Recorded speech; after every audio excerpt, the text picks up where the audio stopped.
이제 아마 여기 오신 우리 시민들께서나 우리 공직 당원들께서는 아마 관심이 많으시니까 이제 이 패스트 트랙에 올라가 있는 이 선거제도라는 게 얼마나 중요한지 아마 아시는 분들이 많을 텐데 어쨌든 이 정도로 국회가 출렁일 정도로 한국 정치판이 막 출렁일 정도로 이게 아주 중요한 이슈입니다. 오늘까지도 자유한국당은 패스트 트랙을 철회하지 않으면 절대로 우리는 국회에 등원하지 않겠다. 국회 회의에 참석하지 않겠다. 이런 입장을 지금 오늘도 다시 한번 밝혔어요. 오늘 자유한국당 국회의원들 그 의원총회가 있었거든요. 의원총회 결론이 뭐냐면은 패스트 트랙에 대해서 사과하고 철회하지 않으면 우리는 절대로 회의에 참석할 수가 없다. 그러니까 그 정도의 사안입니다. 국회 선진화법이라는 게 통과된 다음에 패스트 트랙이라는 건 3번 있었거든요. 이번까지. 한 번이 뭐였냐면은 세월호 참사를 포함한 사회적 참사에 관한 특별법. 그게 패스트 트랙에 한번 올라갔었고, 그 다음에 작년 12월 달에 아마 기억하시겠습니다만 유치원 3법. 그죠? 그것도 뭐 사립 유치원들 엄청 반발이 심했죠. 근데 어쨌든 그 세월호 참사 특별법이나 유치원 3법이 패스트 트랙에 올라갔을 때는 이 정도로 반발하지 않았습니다. 기억하시는 것처럼 자유한국당이.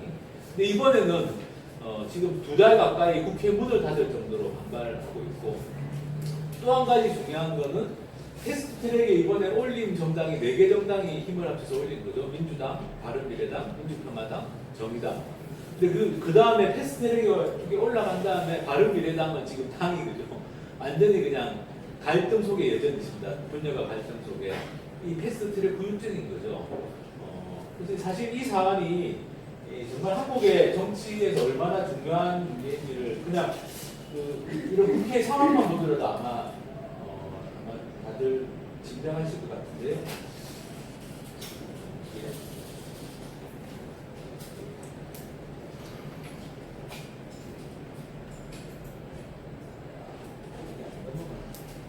넘어왔어. 넘어왔네요. 네. 이 문제가 왜 중요한 문제인지는 사실 우리나라만 겪고 있는 문제는 아닙니다. 그러니까 이 선거제도라는 게 그냥 민주주의가 시작된 다음부터 계속 고민거리였어요.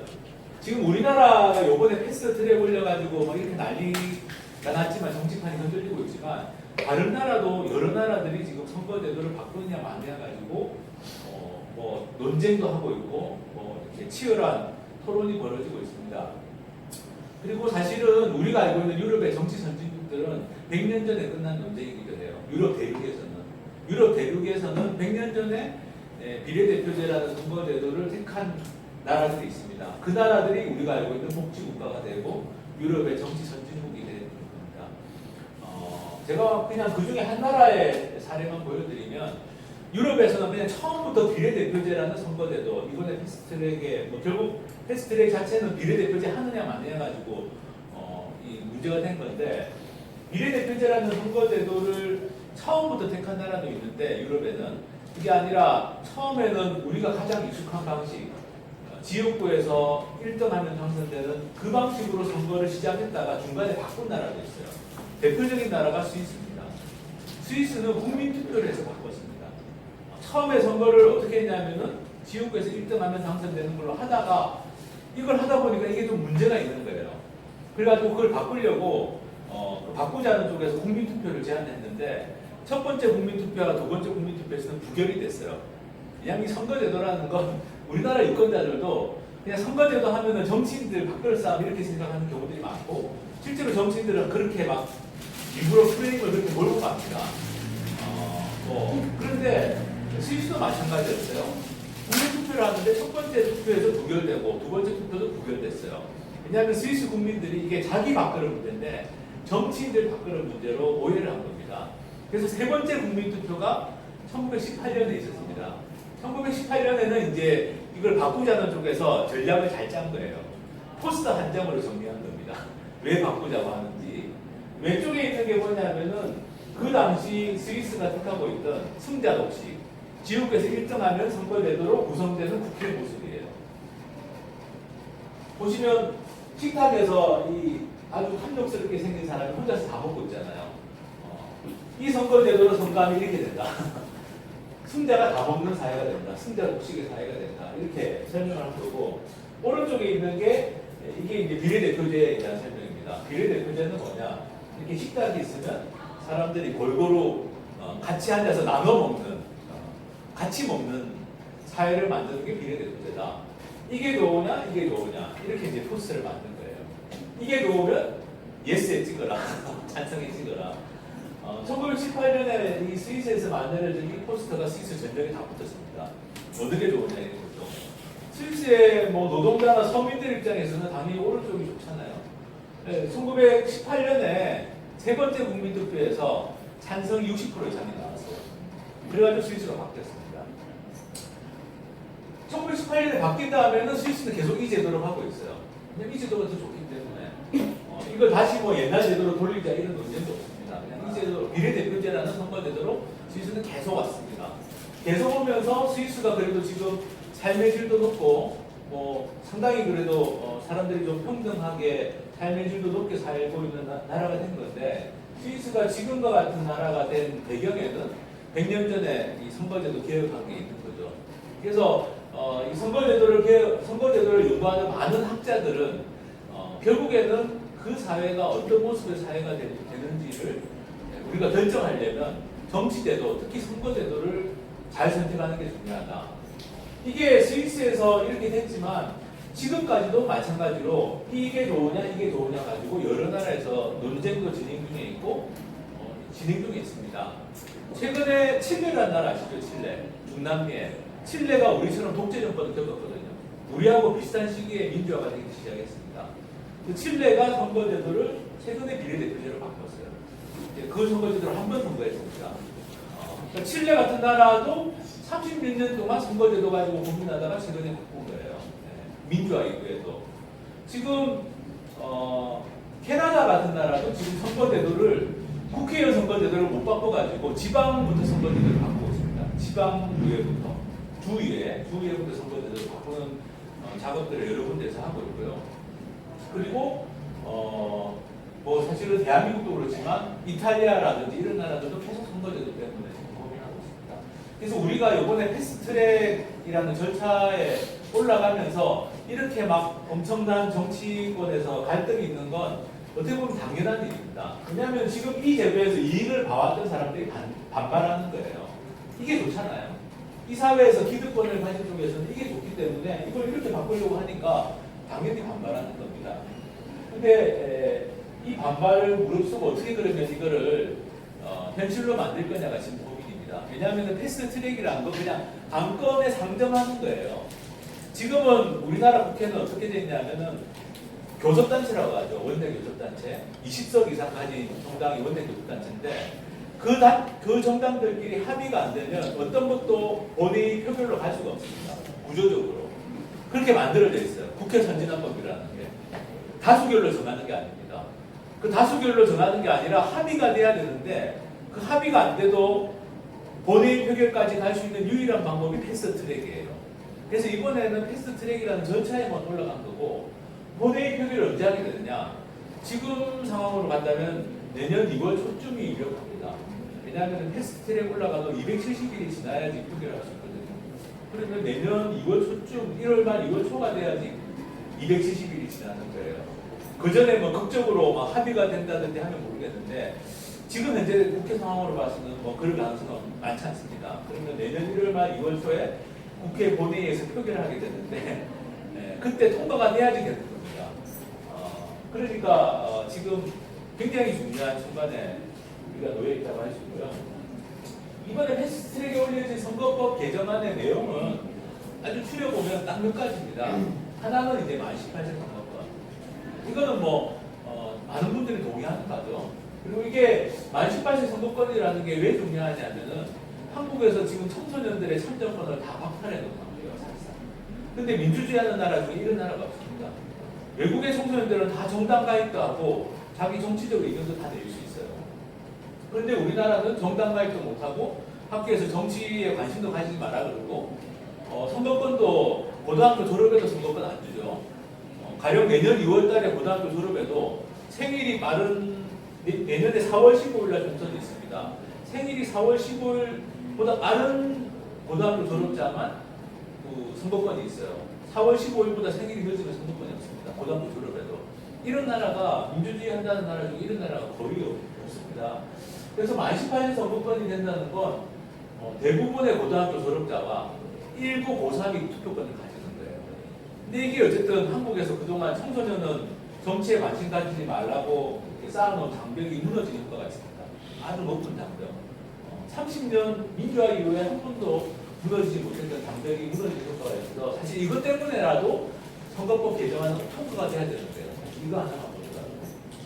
그리고 밑에 있는 준연동형 비례대표제 이게 이제 뭐 이번에 뭐 너무 어려워서 뭐 자유한국당의 나경원 원내대표는 자기는 도저히 알 수가 없다 막 이렇게 말씀하시는데 그렇게 어렵지 않습니다. 사실은 그렇게 따지면 모든 선거제도는 다 어려워요.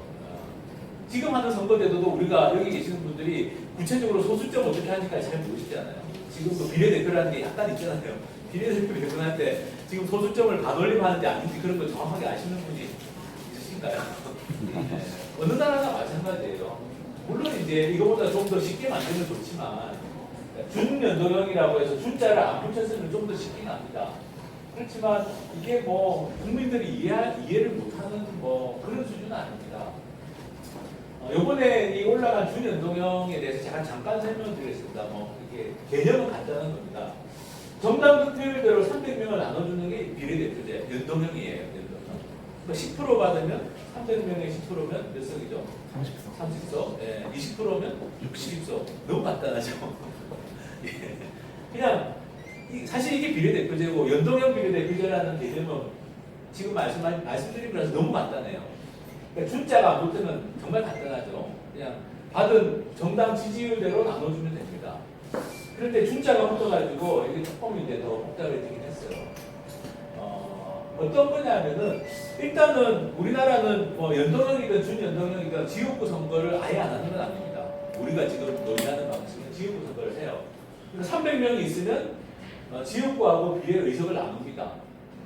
지금은 어떻게 되냐면은 지역구에서 253명을 뽑아요. 그리고 비례대표는 47명밖에 안 됩니다. 근데 지금 국회에서 이제 패스트 트랙에 올라가 있는 안은 지역구가 225니까 지금 253보다 28개는 지역구가 줄이는 거예요. 그리고 그 줄어드는 만큼은 다 비례대표로 늘리는 겁니다. 지금 비례대표가 47명인데 75명으로 늘리는 거예요. 비례대표는 우리가 직접 뽑는 게 아니니까 어떻게 하느냐, 이거 비례대표 또 공천 이상하게 하는 거 아니냐, 그 이야기는 뒤에 나옵니다. 그러니까 그건 아직 걱정 안 하셔도 돼요. 이번에 사실 뒤에 설명드리겠지만 이번에 선거법 개정안의 핵심적인 내용 중에 하나가 비례대표 공천 개혁입니다. 그러니까 그 부분은 너무 걱정 안 하셔도 되고, 그래서 일단은 지역구 225, 비례 75 이렇게 나누는데 지금까지는 어떻게 했냐면은 지역구가 몇 명이고 비례대표가 몇 명이든 지금까지 우리가 한 방식은 뭐냐면은 병리평이라고 부르는데요. 따로따로 뽑는 개념이었어요. 그러니까 지역구는 지역구대로 뽑고 비례대표는 비례대표대로 뽑고 서로 이게 연동이 안 됐습니다. 근데 연동형이라는 건 이게 연동되는 의미인데요. 어떻게 연동이 되냐면은 그런 겁니다. 일단은 연동형이든 준연동형이든 중요한 건 일단 정당 지지율입니다. 그래서 정당 지지율대로 일단 나눠주는 거예요. 가령 이제 300명의 지금 국회의석이 300석인데 정당 지지입니다. 정당 득표를 20%를 하면 300명이 20%, 60석을 일단 보장받는 게 연동형이에요. 보장받는 게. 그리고 사실은 지역구 당선자가 20명이다. 그 정당이 60명을 보장받았는데 지역구가 20명이다. 그러면 60명에서 20명 빼면 몇 명이 남죠? 40명이 남죠. 그 40명을 다 비례대표를 지어주는 게 원래 연동형이에요. 간단하잖아요. 그러면 지금까지는 지역구 따로 비례대표 따로 뽑았는데 그게 아니라 이제는 정당 지지가 중요해지고 정당 지지대로 일단 보장받은 다음에 지역구 당선자가 많으면 비례대표가 줄겠죠. 연동되니까. 그죠? 가령 이 당이 지역구에서 50명이 됐다. 60명에서 50명 빼면 10명만 남으니까 비례대표 10명. 가령 60명이 다 됐다. 그러면 지역구에서 다 됐으니까 이 당은 비례대표가 없어요. 대부분이. 연동형이라는 건 정당 지지가 중요하고 정당 지지대로 받은 의석에서 지역구 당선자를 빼주는 게 연동형입니다. 그래서 사실은 그냥 연동형은 지금 말씀드린 것처럼 60명 받았는데 지역구가 20명 됐으면 빼면 40명은 다 비례대표를 채워준다. 간단한데요. 준자가 붙은 게 이제 조금 더 복잡해집니다. 준자. 왜 준자가 붙었냐? 뭐 그냥 솔직히 말씀드리면 거대 정당들 입장에서는 만약 지역구에서 60명이 다 돼버리잖아요. 그러면 그 다음은 비례대표가 아예 없어지죠. 그러니까 그걸 못 받아들이겠다는 거예요. 민주당 같은 정당. 우리도 비례대표 좀 필요하다. 근데 우리가 지역구에서 많이 되면 비례대표가 아예 없으니까 그거는 못 받아들이겠다. 그래서 이제 준연동형이라는 게 나온 겁니다. 준연동형이라는 건 조금 더 복잡하게 계산하는 거예요. 첫 번째 1단계에서 어떻게 하냐면은 아까 말씀드린 것처럼 60명에서 지역구 당선자 20명에서 40명을 채워주는 게 연동형인데 100%는 못 채워주고 50%만 채워주겠다 이겁니다. 말씀드린 것처럼 민주당 입장에서는 안전연동형으로 하면 안전연동형으로 자기는 비례대표가 아예 없을 수 있으니까 그건 못 받아들이겠다. 그럼 50%만 가져가라. 일단 1단계에서. 그래서 60명에서 지역구 당선자 20명을 되면 40명을 채워줘야 되는데 그거에 50% 20명만 가져가라. 1단계에서. 이렇게 쭉 나눠주는 겁니다. 그렇게 하고 아까 비례대표가 75명이라고 그랬잖아요. 75명인데 일단 각 정당별로 이렇게 50%씩 일단 먼저 보장을 해주는 거예요. 먼저 보장을 해주면 A당, B당, C당, D당에게 지금 말씀드린 50%씩 보장해주고 나면 남는 의석이 있을 겁니다. 75명 중에. 가령 25명이 남는다. 25명을 정당 지지율대로 한 번 더 나눠주는 거예요. 두 번에 걸쳐서 나눠주는 거죠. 비례대표를. 25명을 정당 지지로 나눠주면 이 당이 20% 지지를 받았으니까 25명이 20%, 5명을 더 가져가는 겁니다. 추가로. 그러면 A당이라는 정당이 가져가는 의석은 몇 석이냐? 지역구에서 20명 했죠. 그 다음 50% 보장받을 때 20명 받았죠. 그 다음에 남은 거, 그죠? 일종의 이 남은 의석 가지고 한 번 더 나눠줄 때 5석 받았으면 총 45석이 되는 겁니다. 이 방식이에요. 다른 사례를 가지고 좀 더 간단한 사례를 설명드리면 이런 겁니다. 가령 B당이 있습니다. B당이 3%의 정당 득표를 받았어요. 3%. 그러면 B당 같은 경우는 원래는 300명의 3%면 9석 이렇게 해야 되죠. 곱해보면 300명 곱하기 3% 하면 9명을 받아야 되는데 준연동형이니까 9명이 아니라 9명의 50%. 그죠? 지역구 당선자는 없고 9명의 50%. 그러면 곱해보면 9명의 50% 곱해보면 4.5석이 나옵니다. 그죠? 이걸 반올림을 했대요. 5석이 됩니다. 그리고 이렇게 쭉 나눠주고 나면, 그죠? A당, B당, C당 쭉 나눠주고 나면 아까 말씀드린 것처럼 25석이 남았다. 25석 곱하기 3%를 한 번 더 해주는 거예요. 0.75가 나옵니다. 그러면 이거는 이제 큰 순서대로 나눠주기 때문에 B당은 한 석을 더 받아갈 수가 있어요. 그러면 결국 B당이라는 정당이 정당 지지만 3% 나왔을 때 지역구는 당선자가 없고 5석 받고 한 석 더 받으면 6석이 되는 거예요. 사실은 유권자들이 알아야 될 건 간단한 겁니다. 이제는 정당 지지가 생각보다 중요하네. 그죠? 예전에는 지역구 당선자가 없으면 그 당은 한두 석밖에 못 가져가고 뭐 많이 가져가야 뭐 10% 지지 받아도 5석, 6석이거든요. 그런데 그게 아니라 지역구 당선자가 아예 없어도 최소한 50%는 보장이 되는 거죠. 그러니까 3% 지지받는 정당도 6석이 나올 거예요. 가령 지역구는 한 명도 안 됐는데 10% 정당 지지받는 정당도 있을 수 있습니다. 왜냐하면 전국에서 골고루 10% 지지받으면 지역구에서는 다 떨어지잖아요. 그죠? 그러면 이때까지는 그 정당은 뭐 비례대표 받아봐야 한 5석 이 정도 받았는데 지금 설명드린 준연동형은 정당 지지의 50%는 무조건 보장되는 거죠. 최소. 300명의 10%면 30석 곱하기 준이니까 50% 하면 15석. 최소 15석은 보장이 되는 겁니다. 그러면 국회 구성 자체가 많이 달라지죠. 지금까지는 지역구에서 당선이 많이 안 되는 정당은 10명도 들어가기 어려운 거예요. 많이 들어가면 대해서 5명, 6명. 근데 그게 아니라 지역구 당선이 안 돼도 정당 지지만 많이 나와도 10명, 많게는 20명도 들어갈 수 있습니다. 그러면 국회 구성 자체가 달라지죠. 그리고 유권자들은 이제까지는 정당 지지는 별로 중요하지 않았어요. 제가 아는 유권자들, 제가 이렇게 선거 때 돌아다니다 보면 왜 표가 2장이냐고 항의하는 분들도 있어요. 여기는 안 계시겠지만. 내 표를 무효로 만들려고 너네들이 심지어 항의하시는 분도 투표 참관하려고 분 중에 자기 그런 사람도 봤다고. 왜냐하면은 우리는 여전히 이제 옛날처럼 지역구 중심으로 유권자들도 생각하는 겁니다. 왜냐하면 비례대표라는 건 몇 명 되지도 않고 뭐 몇 명 되지도 않는 거 나눠줘봐야 의미가 없다. 이건 유권자들도 아는 거죠. 결국에는 유권자들의 관심은 내 지역구에서 누가 1등 하느냐 이것만 관심인 겁니다. 근데 그렇게 투표를 하던 분들이 이게 이제 연동형이든 준연동형이든 정당 지지가 중요해지니까 내가 찍는 정당표에 따라서도 상당히 많은 의원들이 국회의원들이 배출이 되는 거죠. 그러면 정당 지지를 더 관심을 가지게 됩니다. 유권자들이 정당 지지에 관심을 가지게 되면 정당들도 정책을 중요하게 생각할 수밖에 없어요. 왜냐하면 이때까지는 뭐 정책은 사실 필요 없습니다. 지역구에서 많이 이기면 되는 거예요. 그러면 지역구에서 경쟁력, 그죠? 지역구 경쟁력 이런 거 가지고 공천하는 거죠. 그리고 자기 당이 유리한 데는 아무나 공천해도 돼요. 당 대표가 친한 사람 공천해도 어차피 되는 데니까, 그죠? A 당은 영남에서, B 당은 호남에서 공천 마음대로 해도 어차피 공천만 받으면 되니까 그런 식으로 선거를 해왔는데 이제는 그게 아니라 정책이 중요해집니다. 지금 말씀드린 게 이제 뭐요? 이번에 좀 특징적인 건 뭐냐면은 제가 지금 말씀드린 것처럼 이렇게 각 정당별로 의석을 나눠 가진 다음에 그 정당 안에서 또 6개 권역별로 이 의석을 나눠줘요. 권역별 비례대표제라고 하는데 이걸 하는 이유는 뭐 서울은 별로 할 일이 없습니다. 이게 왜 필요하냐면은 가령 대구 경북에서 민주당만 지역구에서 안 되잖아요. 근데 이렇게 권역을 나눠가지고 비례대표를 나눠주면 민주당이 대구 경북에서도 지난번 선거에 하던 4명 정도의 국회의원들을 가요. 그러니까 지역구에서 안 되면 그동안은 그 지역에 국회의원이 못 나왔던 구조를 좀 깨자는 취지에서 뭐 권역별로 나눈 겁니다. 물론 여기에 대해서는 반대 의견도 많습니다.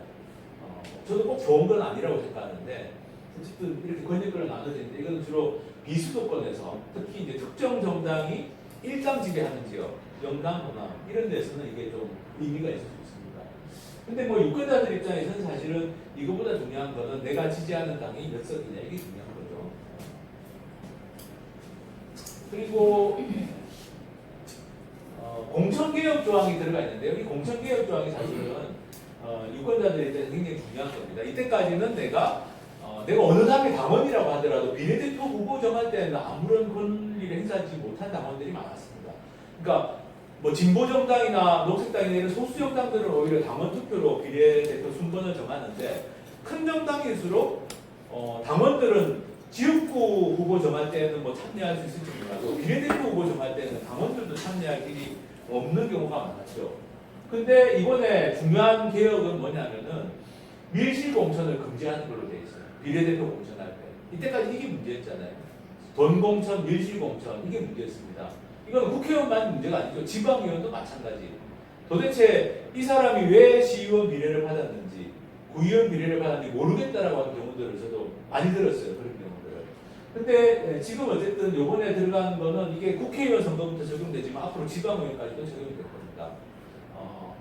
앞으로는 비례대표를 공천할 때 당원이나 대의원 또는 그 외 방법으로 구성된 선거인단 이거는 뭐 국민참여 경선 같은 걸 염두에 둔 겁니다. 왜냐면은 당원, 대의원도 당원이어야 되니까. 근데 당원, 대의원이 아니더라도 뭐 국민참여 경선을 할 수 있죠. 어쨌든 소수가 정하는 건 안 됩니다. 당원, 대의원 또는 선거인단이 민주적 투표로 뽑아야지 후보 등록이 가능해지는 거예요. 굉장히 중요한 조치입니다.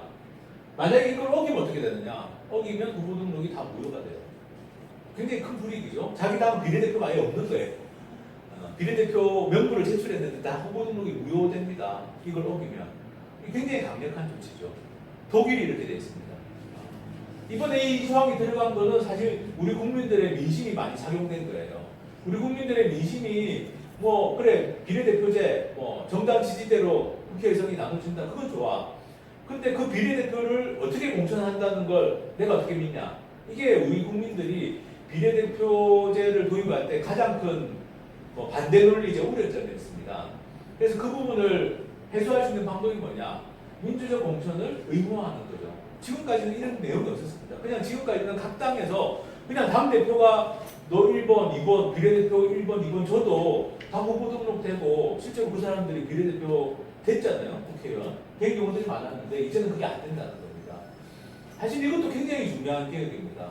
다른 거 다 떠나가지고 이게 되면은 정당 내부가 민주화되는데 굉장히 중요한 역할을 할 겁니다. 그리고 이게 되면 앞으로 지역구 공천도 더 민주화하게 돼 있어요. 독일 같은 나라는 어떻게 되냐면 독일은 비례대표뿐만 아니라 지역구도 다 이렇게 하게 돼 있습니다. 그래서 뭐 우리나라는 사실은 지역구 공천만 보더라도 뭐 또 여러 가지 자본들이 많잖아요. 전략 공천 이런 거. 갑자기 뭐 그냥 아까 말씀드린 것처럼 우리 당이 이길 수 있는 지역에 아무나 공천한다. 그야말로 이런 경우들이 많았는데 그런 것들은 이제 앞으로 좀 사라지게 될 것 같습니다. 그래서 제가 지금 말씀드린 게 패스트트랙이라는 거에 올라간 선거법 개혁의 내용입니다. 만 18세 선거권, 연동형이면 좋지만 그건 좀 안 되고 준연동형 비례대표제, 그 다음에 공천 개혁. 이게 뭐 이 세 가지가 핵심이에요. 일단 만 18세 선거권하고 공천 개혁은 우리나라 국민들 다수가 그냥 쉽게 들으면 아 이거 필요하겠다 생각하실 거고 준연동형은 좀 어렵다고 느끼실 수도 있지만 쉽게 생각하면 지금보다 정당 지지율대로 의석이 나눠지는 거죠. 완벽하진 않지만 그러면 어쨌든 정당들은 정책 경쟁을 하게 됩니다. 뭐 미세먼지 문제 생각해 보십시오. 3월 초에 미세먼지 심할 때는 모든 정당들이 미세먼지도 들었잖아요. 지금 미세먼지 이야기하는 데가 있습니까? 없잖아요. 올 겨울에 또 미세먼지 심해지면 또 그때 또 떠들겠죠. 뭐 그때 또 뭐 중국 대사관에 공문 보내고 또 그러다가 또 미세먼지 사라지면 또 우리는 계속 반복돼 왔어요. 집값 올라가면 집값 가지고 막 그러다가 집값 잠깐 정체되면 또 사라지고 전세 월세 올라갈 때는 그거 가지고 떠들다가 좀 괜찮아지면 금방 사라지고 늘 문제가 해결되는 게 아니라 그냥 다 그냥 넘어가는 거죠. 우리나라 정치의 모습이라는 게. 뭐 일자리 줄어들고 뭐 이렇게 불평등이 심해지고 이런 것도 뭐 하루 이틀 된 문제가 아닌데 그냥 다 그때그때 뿐입니다. 근데 어쨌든 이 선거제도가 개혁되면 진정한 의미의 좀 정당 정치 같은 게 저는 시간은 걸리더라도 정착이 될 것 같고요. 그리고 앞으로 절차에 대해서 아까 제가 1월 말 2월 초에 본회의 표결을 하게 된다고 말씀드렸는데 이때는 정말 이전까지 이번에 패스트트랙 올라갔을 때보다 더 심한 일들이 벌어질 겁니다. 온갖 일들이 벌어질 수 있어요. 자유한국당 국회의원들이 아마 필리버스터를 하게 될 겁니다. 끝까지 만약 표결을 한다면 사실은 자유한국당의 합리적 의원들도 반대할 이유는 없어요. 근데 지금 자유한국당 지도부가 잘못하는 겁니다. 왜냐하면은 사실은 작년에 지방선거 있죠. 작년 지방선거 때 자유한국당이 참패했잖아요. 그 다음에 자유한국당 안에서도 어떤 이야기가 나왔냐면 차라리 우리도 연동형 비례대표제 받는 게 낫지 않냐는 이야기가 있었습니다. 그리고 그 전에 개헌 이야기할 때도 자유한국당 일부는 개헌만 한다면 선거제도 개혁도 우리 받아들일 수 있지 않냐 이런 이야기를 했는데 아시는 것처럼 나경원, 황교안 요 두 분의 체제로 바뀌는 과정에서 완전히 그냥 자유한국당이 모든 걸 다 합리적 대화를 거부하고 있습니다. 만약에 이 체제로 계속 간다면 내년에 이게 국회 본회의 표결 가면 필리버스터고 뭐 온갖 일들이 다 벌어지지 않는 게 많아요. 이 과정에서 좀 우려스러운 건 뭐냐면은 우리 국민들이 안 그래도 정치에 대한 불신이나 혐오가 많은데 이 내용을 잘 모르면 이게 그냥 또 자기들끼리 뭐 하나 보다 이렇게 생각할 수 있습니다. 다행스러운 거는 이제 여러 개혁 조치들이 지금 맞물려 있는 거예요. 만칙발제도 돼 있고 공천개혁도 들어가 있고 준연동형, 뭐 연동형도 들어가고 또 우리나라 국민들이 검찰개혁은 지지하지 않습니까? 공수처법이나 이런 것들도 다 같이 그냥 한 덩어리로 묶여있기 때문에 어쨌든 국민들이 이 과정에서 저는 정치 혐오나 정치 불신이 더 커지는 게 아니라 뭔가 이게 됨으로써 우리가 정치를 좀 바꿀 수 있다 이런 희망을 좀 가지게 됐으면 좋겠고요. 중요한 거는 본회의 표결을 하기 전에 수정을 할 수 있습니다. 나쁘게 만들 수도 있고 좋게 만들 수도 있어요. 이게 아마 수정이 지금도 당들끼리 합의하면 수정이 될 수 있는데 쉽지 않을 겁니다. 제가 보면 막판에 수정될 가능성이 많아요. 과거에 세월호 그 특별법도 막판에 수정이 됐거든요. 그 수정안이 통과됐습니다. 그래서 사실은 앞으로 이제 이 선거제도 개혁을 바라는 정당이나 시민사회단체 입장에서는 더 나은 수정이 되도록 하는 거. 최소한 구태는 다 안 되는 거. 아까 뭐 만 18세 준연동형, 뭐 공천개혁 이런 내용들이 어느 하나라도 더 구태되진 않도록 하는 거. 이게 지금 필요합니다. 만 18세 선거권도 어떤 절충안이 예전에 얘기를 한 적이 있냐면은 아까 제가 말씀드린 것처럼 고등학교를 졸업해도 투표를 못 하잖아요.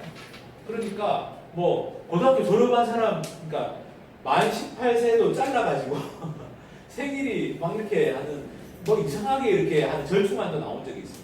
근데 그런 거는 정말 전 세계에 예가 없는 거거든요. 선거권은 다 나이로 자르는 거지 뭐 그걸 뭐 고등학교를 졸업했냐 안 했냐 이런 거 가지고 따지지 않습니다. 따지지 않는데 그러니까 수많은 절충안이 가능해요. 그러니까 계약이 얼마든지 가능합니다. 또는 개선도 얼마든지 가능합니다. 가령 아까 제가 말씀드린 준연동형에서 준자를 떼자. 그것도 가능한 거죠. 그래서 이게 내년 1월만 2월 초까지 판가름이 났는데 사실은 이게 패스트 트랙까지 오는 과정도 정말 쉽지 않았습니다. 여러 가지 우연적인 요소들이 도와준 거예요. 제가 그냥 여러 자리에서 말씀드리는데 황교안 나경원 원내대표가 아니었으면 이번에 패스트트랙 안 됐습니다. 이제 우리가 예상한 건 어떤 거였냐면은 패스트트랙으로 가면은 자유한국당 의원들이 아마 회의장 앞에서 피켓팅하고 하다가 적당히 그냥 끝나지 않겠냐 이렇게 생각을 했어요. 왜냐하면 그 전에도 늘 그랬거든요. 국회 선진화법이라는 게 된다 하면은 그 이상의 행동은 없었습니다. 그냥 그 이상 출입을 막거나 이러면은 다 그게 국회 선진화법 위반으로 처벌 대상이거든요. 처벌도 셉니다. 벌금 500만 원 이상 받으면 다 그냥 피선거권이 박탈돼요. 선거에도 못 나가요. 그러니까 엄청나게 강한 조항들을 자기들이 만든 거예요. 새누리당, 자유한국당이 여당일 때 만든 건데, 근데 설마 그런 일을 할까 했는데 이번에 그런 일을 한 겁니다. 그런 일을 하다 보니까 나머지 정당들이 여전히 공수처법이나 이런 거에 대해서 의견 차이들이 있었지만 그냥 덮고 일단 가야 된다. 안 가면 언제까지 이렇게 하고 있을지 4박 5일인가 5박 6일 동안 그렇게 했습니다. 국회가 완전히 그냥 난리판이 됐는데, 난장판이 됐는데 더 이상 할 수가 없으니까 사실 황교안 나경원 원내대표가 그렇게 막무가내로 막장 드라마를 연출하는 바람에 오히려 약간의 차이가 남아있었음에도 불구하고 패스트트랙이 성사됐어요. 그런 게 우연적 요인입니다. 저는 약간 그런 점에서는 정말 이렇게 한국의 정치 개혁을 바라는 뭔가 하늘의 뜻이 작용했다고 생각하는데, 그분들이 자기들은 자기들 나름대로 그걸 유리하게 이걸 막겠다고 한 거지만 사실은 그게 나머지 정당들의 이 의견 차이를 덮고 일단 갈 수 있도록 만들어졌는데요. 하여튼 이제 내년에 벌어질 이제 본판이죠. 본회의 표결 전에 또 어떤 상황이 벌어질지 모릅니다. 그래서 지금부터 내년 초까지 그러면 이 선거제도 개혁을 바라는 시민들이나 사회단체들이나 또 정당들은 뭘 할 거냐라는 고민들을 하게 되는데요. 지금 전국의 시민사회단체들이 정치개혁 공동행동이라는 걸로 모여있고 또 여러 정당들도 같이 공식 비공식적으로 협력을 하고 있습니다. 지금 저희가 이제 잡고 있는 방향은 뭐냐면은 일단은 지금 현재 상황이라면 국회의원 특검 폐지가 우리가 지금 집중하는 게 필요하다. 올 하반기에는. 왜냐하면 본회의 표결까지 시간이 많이 남았습니다. 근데 가장 큰 걸림돌은 뭐냐면은 사실 아까 제가 지역구를 225개로 줄인다고 했는데 그게 가장 큰 걸림돌이에요. 왜냐하면은 선거제도를 연구하는 학자들이나 시민사회단체들은 그렇게 지역구를 줄이자고 주장하지는 않았어요. 비례대표를 늘리자고 주장했습니다. 비례대표를 늘리고 전체 의원 숫자를 늘리자. 결국에는 연동형 비례대표제라는 거 하려면 비례대표 숫자는 좀 더 늘어나야 됩니다.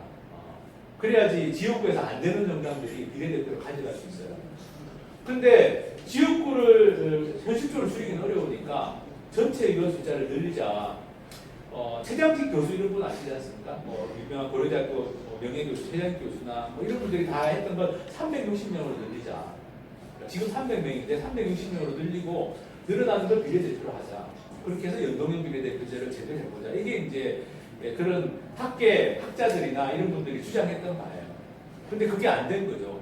안 된 이유 중에 하나는 자유한국당이 늘리자고 주장하니까 줄이자라고 막하네요. 300명을 270명으로 줄이자 이렇게 나오는 바람에 안 됐습니다. 근데 사실은 이게 선거제도 개혁이 성사되려면 의원 숫자를 늘리는 게 필요해요. 지역구를 28개씩 줄이기가 쉽지 않습니다. 그렇게 되면 서울에서도 지역구가 여러 개가 줄게 돼요. 가령 종로구에서는 지금 국회의원 한 명도 없습니다. 종로구 단독으로 한 명 못 뽑아요. 지역구를 225개로 줄입니다. 종로구하고 어디 중구 일부를 합치든지 해가지고 그래가지고 국회의원 한 명 뽑아야 되는데 그러면 종로구 유권자들이 싫어하시겠죠. 이때까지는 종로구 국회의원이 있었는데 이제는 딴 구하고 섞어가지고 한 명이 뽑게 되는 거예요. 그러니까 이런 게 이제 사실은 지역 유권자들 입장에서는 안 좋아할 수 있습니다. 그래서 현실적으로는 이게 상당히 못한데 의원 정수를 330명 정도로는 최소한 늘리자. 30명이라도 360명까지가 안 되면 이게 이제 지금 선거제도 성사시킬 때 마지막 관건입니다. 만약에 숫자를 330 정도로만 늘리면 반대할 이유가 없어요. 자유한국당 빼고는 나머지 정당들은. 근데 나머지 정당들도 민주당이나 뭐 다른 민주평화당, 바른미래당 이런 데도 지역구 의원들은 내 지역구가 줄어드는 사람들은 반대할 수가 있죠. 내 지역구가 없어지니까 옆에 의원 지역구가 합쳐야 되니까. 그래서 사실은 그건 현실적인 문제입니다. 그래서 의원 정수를 늘리고 지역구 축소 범위를 28개씩이나 줄이는 건 무리다. 사실 시민사회단체들이 그렇게 보고 있어요. 전문가들도 그렇고 28개 줄이면 답이 안 나온다. 솔직히. 그러려면 이제 의원 수를 늘리는 논의를 해야 되는데 지금 국민 정서가 국회의원 숫자 늘리자고 하면 돌맞을 분위기잖아요. 제가 이제 강의 같은 거 하러 다니면 다른 거 다 동의한다. 연동형 비례대표 좋아. 만 18세에서 너무 좋아. 국회의원 숫자 늘리자고 하면 그때부터 눈에서 막 레이저가 나오는 거 아니겠어요? 그래서 사실은 이 이야기를 할 수가 없어요. 현재 단계에서는. 근데 아직 시간이 있기 때문에 또 어떻게 해야 되느냐. 국회의원 특권 폐지만 주장하면 됩니다. 특권을 폐지해버리면 국회의원들 입에서 아유 특권 폐지하는데 그럼 우리 10%만 늘리자는 이야기 나옵니다. 왜냐하면 지역구 줄어드는 거 싫잖아요. 지금 하고 싶어도 얘기를 못합니다. 국회의원들 만나면 자기들 입으로 얘기를 못하겠다는 거예요. 양심적인 사람들은 그렇지 않습니까? 지금 우리가 잘한 게 없는데 어떻게 숫자 늘리자는 이야기 우리 입으로 어떻게 하냐. 그러니까 그러려면 국회의원 특권 폐지해서 국민들이 납득할 수 있도록 만들어야 되는데 이미 특권 폐지 방안은 나와 있습니다. 반값 연봉하자. 며칠 전에도 그 민주평화당 원내대표 만났더니 자기 입으로 자기가 봐도 이거는 늘리자는 이야기 못하니까 반값 연봉해야 된다. 보좌진도 반으로 줄이자. 하여튼 반은 아니더라도 보좌진도 좀 줄이고 반값 연봉하고 예산 낭비 같은 거 없애는 게 이런 국회 개혁하는 게 지금 좀 선별 과제입니다. 사실은 이제 이런 사태가 있을 걸로 예견하고 저 나름대로는 제가 이런 활동들을 준비를 해왔고 녹색당도 시민사회단체 차원에서도 계속 얘기를 해왔는데요. 사실은 국회의원들이 연봉을 얼마 받는지도 공개가 안 돼 있어요. 얼마 전에 국회에서 국회를 개혁하겠다고 발표한 내용이 뭐냐면은 연봉이 얼마인지 공개하겠다 앞으로. 근데 되게 웃기지 않습니까? 국회의원 연봉이 얼마인지를 국민들이 알 수 없게 만들어놨어요. 1억 5천만 원이 넘는다는 건 저도 이거를 재작년부터 조사하면서 알게 됐습니다. 1억 5천 100만 원이 좀 넘어요. 그래, 국회의원 평균 연봉이. 근데 정말 웃기는 건 어떻게 되냐면은 우리나라에 이 국회의원 연봉을 정하는 법률이 있습니다. 국회의원 수당에 관한 법률이라는 게 있어요. 그 법률에는 어떻게 되냐면은 그 법률에는 국회의원 월급이 월 101만 4천 원으로 되어 있습니다. 월 101만 4천 원이면 최저임금도 안 되잖아요. 국회의원 수당에 관한 법률에는 그렇게 되어 있어요. 자기들이 만든 법률이에요. 그거. 근데 단서가 있어요. 월 101만 4천 원인데 그것만 받아야 되는데 단서가 뭐냐. 단서로 국회 규칙으로 올릴 수 있다. 이렇게 해놨습니다. 또 국회 규칙을 찾아봤어요. 제가. 국회 규칙을 찾아보니까 국회 규칙도 101만 4천 원이에요. 또 국회 규칙에서 뭐라고 하냐면 국회의장이 올릴 수 있다. 그래서 국회의장 권한으로 지금까지 올리는 법적 형식은 그렇게 되어 있습니다. 그래서 1억 5천만 원, 연봉은 1억 5천만이 넘어요. 실제 받는 연봉은. 근데 그 법률에는 월급이 101만 4천 원입니다. 아마 101만 4천 원 받으면 지금 국회의원들 다 지금 그만둘 거예요. 진짜 할 사람 됐거든요. 그래서 1억 5천만 원이 넘는 연봉이 있는데 그것도 사실은 되게 이상한 겁니다. 국회의원 연봉을 법률로 정해놓은 것도 아니고 위임하고 위임해가지고 자기들 마음대로 정하고 있는 겁니다. 그리고 이 중에 4,700만 원 정도가 비과세 소득이라고 세금도 안 돼요. 이게 그 근로소득자들도 많으실 텐데 우리 월급 생활자들 중에 1년에 4,700을 비과세로 취급받을 수 있는 비과세 처리가 되는 분들은 아마 안 계실 거예요. 제가 알기로는 없습니다. 이게 우리 현실입니다. 그래서 이런 거 좀 확 줄이자 이거죠. 네, 줄이자. 반값 연봉. 반값에도 사실상 한 8천만 정도 됩니다. 8천만. 비과세 이런 것까지 감안하면 8천만 정도 돼요. 그리고 개인 보좌진이 9명인데 이거 한 7명으로 줄이자. 이거는 국회에서도 양심적인 국회의원들은 자기 스스로 얘기를 하더라고요. 국회의장 하셨던 정세균 지금 의원이시죠? 예전에 취정의 국회의장이었던 분도 그냥 따로 회의하는 데서 개인적으로 7명 줄여도 된다고 본다. 유이태 지금 국회 사무총장하고 유이태 전 의원, 유이태 법원부가 지역구 전처 유이태 전 사무총장 지금 9명 너무 많다 보자지. 이거 한 7명으로 줄여야 됩니다. 지금 말씀드린 것만 해도 국회의원 한 350명 이상 써도 돼요. 연봉 한 반으로 줄이고 보좌진 2명씩 줄이면 350명, 60명 써도 예산은 안 늘어납니다. 그리고 각종 이런 지원 경비들이 많은데 이거 공개 안 하려고 해도 다 소송해서 공개를 받았거든요. 진짜 제가 국회 상대로 5건의 소송을 했는데 3건을 이기고 지금 2건 아직도 하고 있습니다. 이걸 하는 과정에서 제가 알게 된 건 뭐냐면 국회의원들이 연봉만 있고 보좌진 월급만 받는 게 아니구나. 저도 몰랐어요. 이게 국회의원들한테 자기 연봉하고 보좌진 연봉 말고 별도로 지원되는 경비들입니다. 여기 보시면 차량 유류비가 월 110이에요. 서울에 있는 국회의원이 주유비를 110만 원 쓸 일이 있나요? 뭐 강원도나 어디 전라남도 어디 뭐 굉장히 지역구가 넓은 분은 모르겠어요. 그것도 뭐 많은 분인데 이런 걸 다 지원해 줍니다. 차량 유지비, 유류비, 뭐 출장비, 소모품, 공공요금, 사무실 운영비 다 지원해 줘요.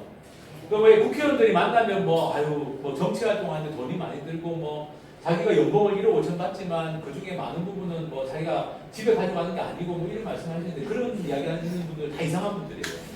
왜냐하면 이렇게 다 지원해 주는데 돈을 집에 안 갖다 준다는 건 자기가 어디 딴 데 뭐 이상한 데 불법적인 데 쓰는 거죠. 그게 아니면 보십시오. 이게 뭐 다 지원해 줘요. 국회의원 사무실 유지하는 데 다 지원해 주고 여기 정책 자료 발송료 연 450. 이 정책 자료 발송료하니까 무슨 정책 자료집을 보내주는 것 같죠. 이게 뭐냐면 여기 계신 분들도 아마 받는 분들 있을 텐데 국회의원들 문자 받으시죠. 국회의원들 뭐 이번에 제가 얼마 나왔습니다. 지역구 예산 그 문자 발송료예요. 정책 자료 발송료인데 문자 발송료로 가장 많습니다. 이 정책 자료 발간비 및 홍보물 유인비 이런 거창하죠. 이거 공개 안 하려고 해서 소송에서 공개받았는데 공개해서 열어보니까 이게 뭐냐 의정 보고서 인쇄하는데 제일 많이 써요. 여기 국회의원들 의정 보고서 받으시잖아요. 그 의정 보고서 인쇄비도 이런 국민 세금으로 지원이 됩니다. 그러니까 웬만한 건 다 지원이 돼요. 이걸로 해서도 모자라는 게 어떻게 되느냐? 후원금을 따로 모을 수 있잖아요. 정치 후원금 1년에 1억 5천, 선거 있을 때 3억까지. 그걸로 모자라는 건 다 쓸 수 있어요. 그 후원금 쓰는 거 보면 자기 밥값부터 다 그걸로 씁니다. 후원금 쓰는 걸로. 지역구 사무실 임대료, 지역구에 있는 사람 인건비 다 그걸로 써요. 그러니까 사실은 합법적인 정치 활동에 쓰는 돈은 지금은 다 보장되어 있습니다. 자기 돈 쓸 이유가 없어요. 그리고 심지어 입법 및 정책개발비라고 이건 진짜 정책개발에 쓰라고 따로 만들어진 돈입니다. 부정부패 하지 말라고. 2005년에 만들어진 거예요. 그때 뭐 정치자금 위반 이런 국회의원들이 많이 나왔는데 그러니까 국회의장이 그때 뭐라고 했냐면 그 당시 국회의장이 국회의원들이 불법 정치자금을 안 받아도 되도록 하겠다. 그러면서 입법 및 정책개발비라는 걸 만들었습니다. 만들어서 처음에 어떻게 했냐 수석 때 그냥 돈을 나눠줬어요. 한 3천만 원씩. 언론에 막 났죠. 입법 및 정책개발에 쓰라고 했는데 돈을 막 나눠줬습니까? 그래서 그게 한참 비판받은 다음에 이걸 이제 여러 가지 용도로 쓸 수 있도록 바뀌었는데 사실은 이렇게 정책 개발에 쓰라고 준 돈도 엉터리로 쓰고 있습니다. 이게 제가 소송에서 받은 자료거든요. 소송에서 받은 자료인데 가령 서울 강남의 이은재 의원이라고 있습니다. 유명하신 분이죠. 이번에 팩스를 부신 걸로 의심되는 분인데 했을 때 이은재 의원이 그 정책연구 여기 제가 보시면 아까 1년에 2,230만 원 이게 매년 지원이 되는데 그걸로 이제 뭘 했냐면 연구 용역을 준 거예요. 홍정원이라는 사람한테 지금은 강사 자유기구가고 연구 용역이 뭐냐면은 국가 정보 활동 관련된 국내 입법례 및 판례 동향 또 500만 원짜리 준 거예요. 그 국민 세금으로. 근데 이제 제가 이걸 소송을 해서 자료를 받았는데 도대체 왜 이거를 이렇게 감추려고 했을까가 제가 의문이었거든요. 왜냐하면 정책 개발에 쓰면 되는데 이걸 왜 만들었을까? 근데 이걸 보니까 좀 이상한 거예요. 보시면 지금이 강사 자유기구가잖아요.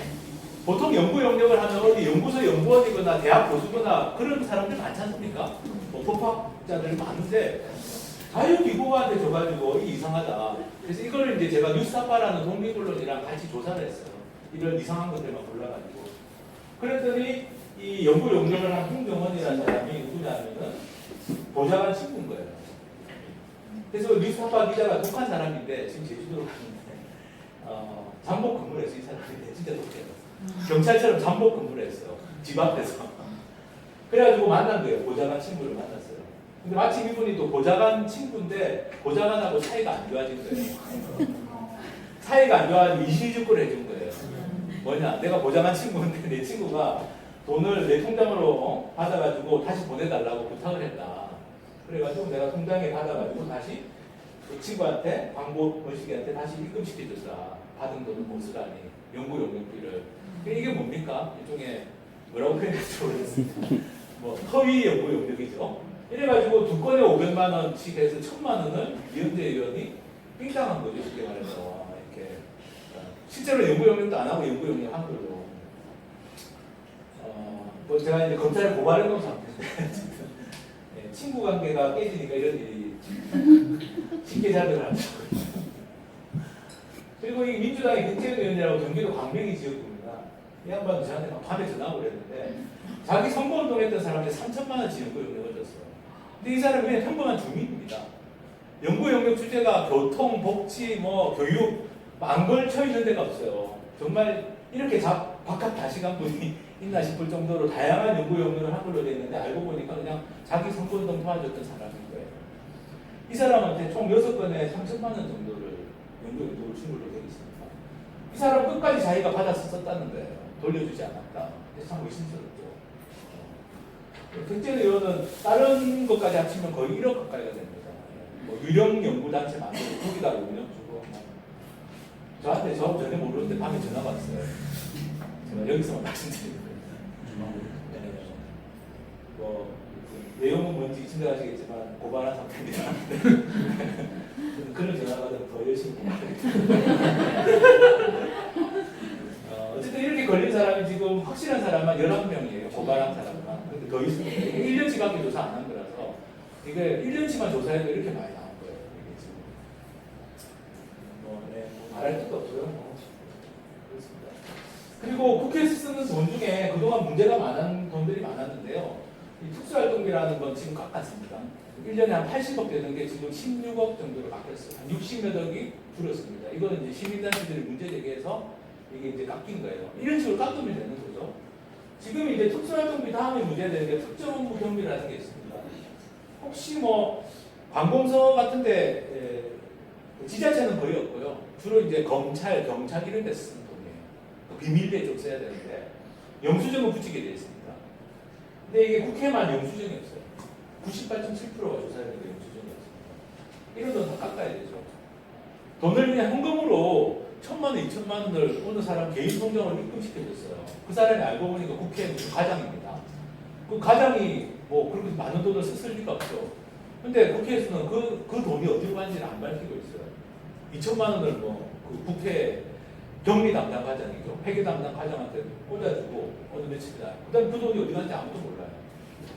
이렇게 돈이 관리되는 데가 제가 알기로는 없습니다. 예, 국회는 그래요. 이런 돈도 다 깎아야 됩니다. 그래서 이런 것들을 다 바꾸면 지금 있는 국회 예산 가지고도 뭐 국회의원들 330명, 360명도 쓸 수 있는데 이런 말씀들이 항상 국민들께서 말씀하신 게 뭐냐.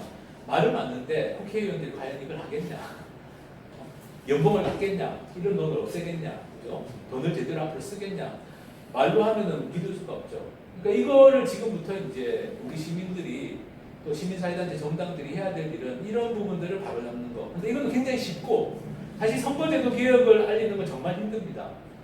이번에 어쨌든 연동형 비례대표제를 하면서도 패스트트랙이라는 걸로 가면서도 많은 국민들이 이게 중요하다는 걸 알게 됐지만 사실 선거제도 개혁을 알리는 건 참 몇 배로 힘든데 국회의원 특권 없애자, 뭐 연봉 적정 수준으로 깎자, 보좌진 너무 많지 않냐, 영수증 없이 쓰는 돈 이거 다 깎아버리자.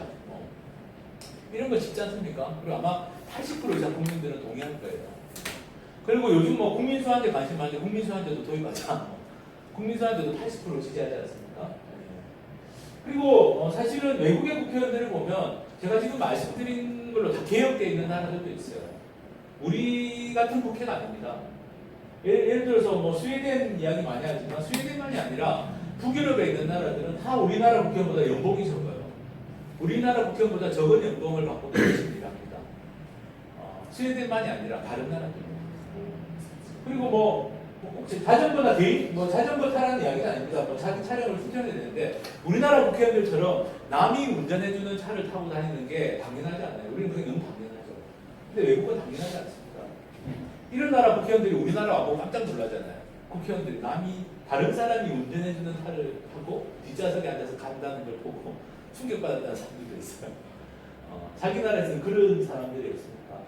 개인 보좌진 없죠. 뭐 아예 없애자는 건 아닙니다. 아까 제가 말씀드린 한 7명 정도로 줄이자는 건데 이 나라는 개인 보좌진 없이도 일을 합니다. 근데 진짜 숫자가 많아요.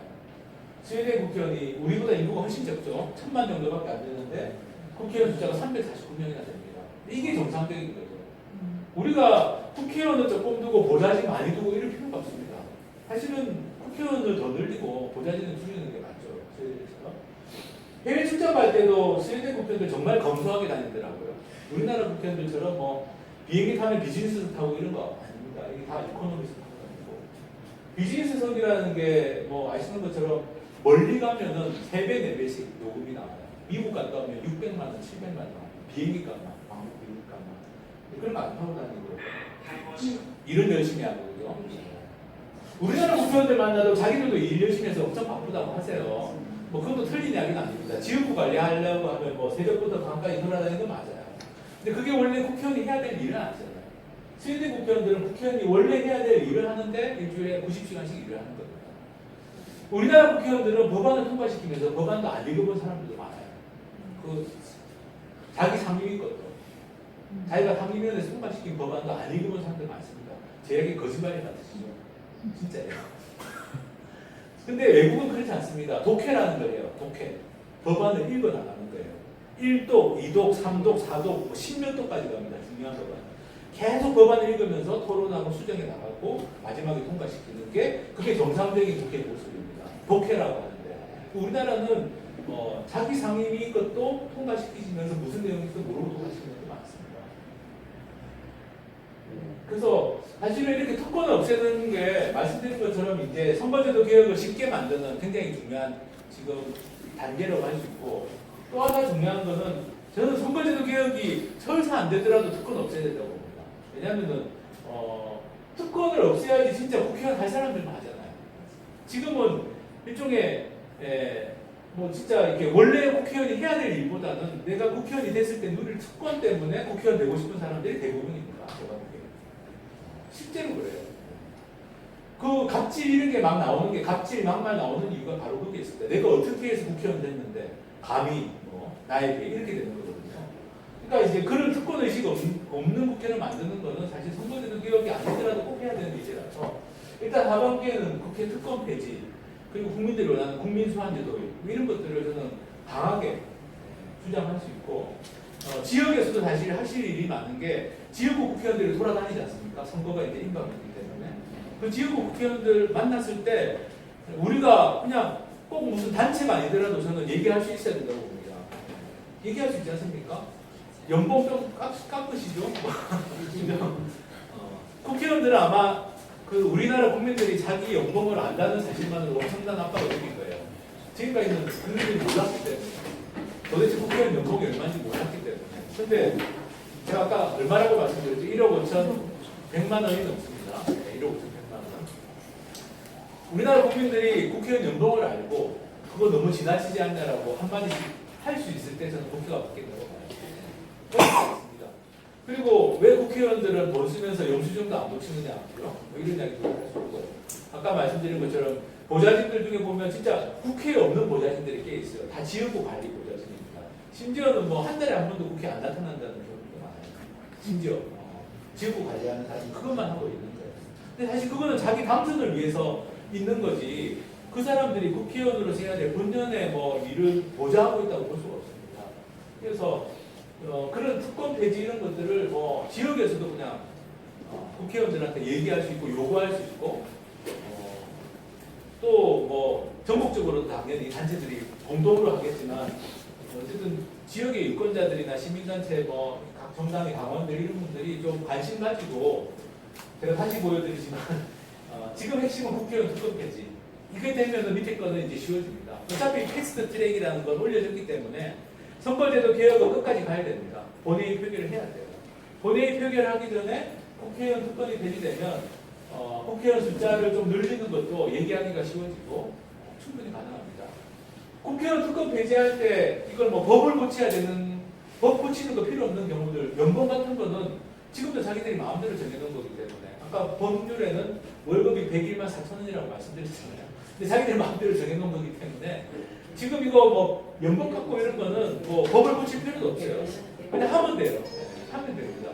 국회에 아까 그 낭비되는 예산들 그냥 바로 그냥 깎으면 됩니다. 그래서 이런 것들은 뭐 꼭 국회에서 법을 안 바꿔도 당장이라도 할 수 있는 것들이고, 이게 되면은 밑에 있는 것들도 쉬워지고, 국회의원 숫자가 늘어나면 연동형 비례대표제에서 준자 떼고 제대로 하는 것도 쉬워집니다. 그래서 이렇게 좀 갔으면 좋겠다는 거고요. 그래서 오늘 여기 노원 지역에서 오셨는데, 노원 지역에서도 할 수 있는 일이 없지 않습니다. 아까 말씀드린 지역구 국회의원에 대해서 한마디씩 하는 거. 국회의원들은 선거가 다가오면 어쨌든 이렇게 눈치를 많이 봅니다. 선거가 없을 때하고 선거가 있을 때는 몇 배의 효과가 있어요. 자기들이 그렇게 이야기합니다. 같은 이야기를 한 세 사람이 하면 국회의원들은 약간 신경을 써요. 아, 이게 이번에 이게 중요해지려나. 근데 이때까지는 계속 지역에서 개발, 뭐 민원 이런 거 가지고 뭐 아파트값 이런 거 가지고 뭐 주민들이 많이 이야기했다면, 우리나라 뭐 국회의원 연봉 문제, 그죠? 네, 이런 것들 한마디씩 해주시면 엄청나게 도움이 됩니다.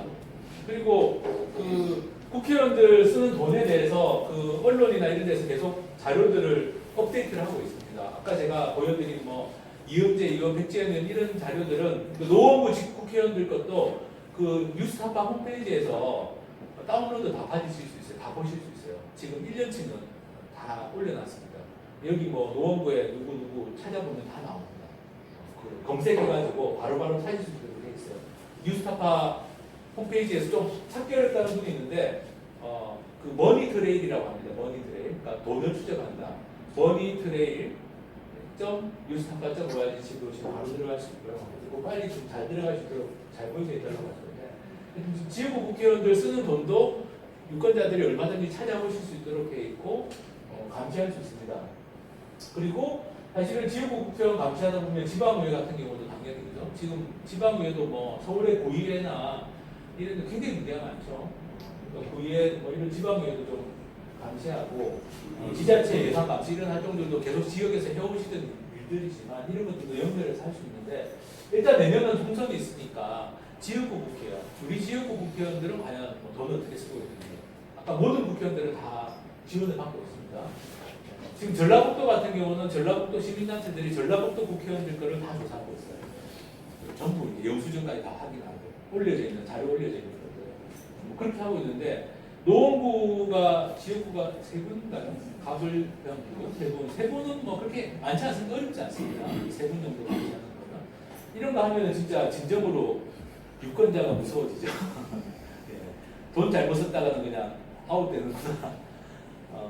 영국 같은 경우는요, 국회의원들이 돈을 우리나라 국회의원들처럼 잘못 써가지고 몇 년 전에, 10년 전에 들켰어요. 10년 전에, 2009년에 영국의 국회의원들이 돈을 아까 보여드린 것처럼 뭐 허위로 이런 지원되는 돈도 잘못 써가지고 들켰는데, 영국하고 우리하고 다른 점은 뭐냐면은 우리는 이렇게 들켜도 그냥 계속 국회의원 하고 있습니다, 지금. 제가 고발했는데 검찰이 수사를 많이 안 해가지고 멀쩡하게 국회의원 하고 있어요. 영국은 그게 들켰는데 영국의 주요 정당들이, 거대 정당들이 다 국회의원 그만두게 했어요. 사퇴시켰습니다. 자기 당 소속 국회의원들 46명이 사퇴했어요. 2009년에. 돈 작게는 수십만 원, 많게는 수천만 원을 똑같이 이제 가짜 영수증 같은 걸로 허위 청구해가지고 걸린 거예요. 언론에 정보국에 소송해가지고 걸린 거예요.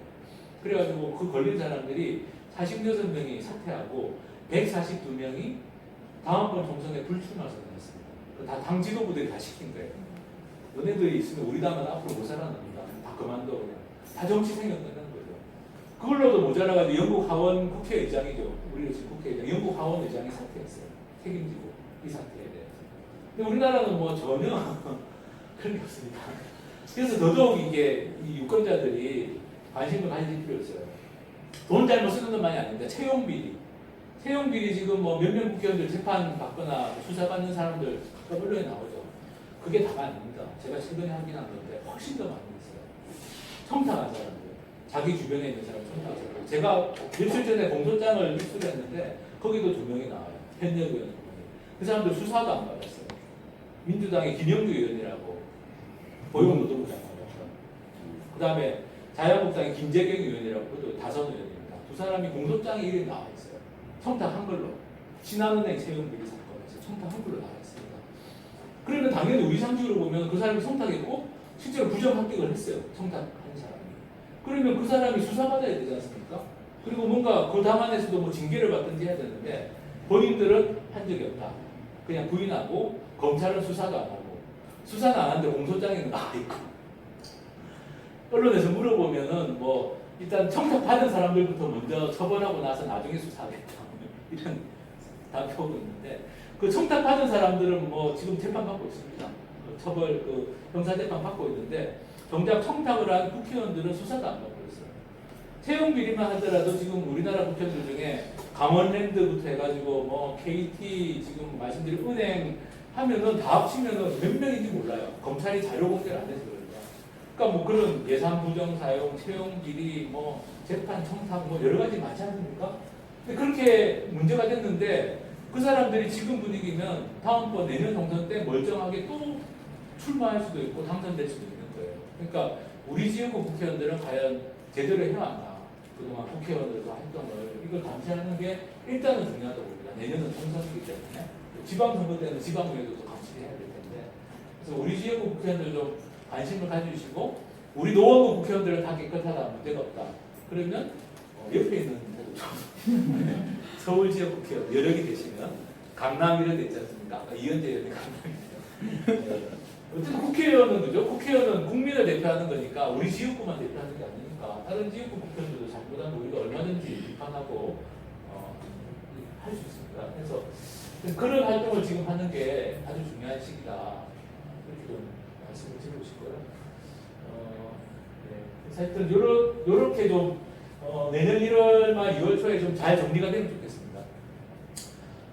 이렇게 되면 진짜 정치가 바뀌냐고 저한테 물어보시는 분들이 많은데 진짜 바뀝니다.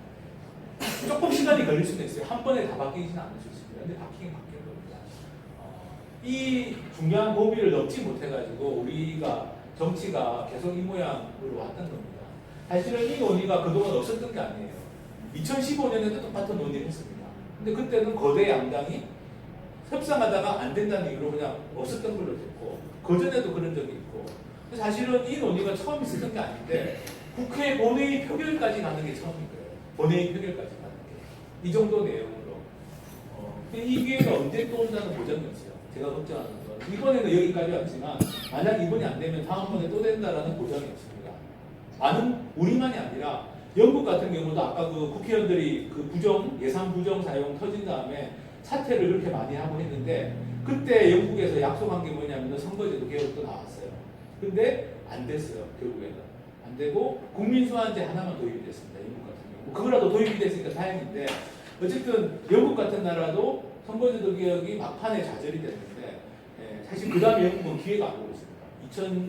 2009년, 10년, 11월 때 좌절된 다음에 아직 기회가 안 오고 있는데 우리도 마찬가지로 이번 기회를 놓치면 언제 바꿀 수 있을지 몰라요.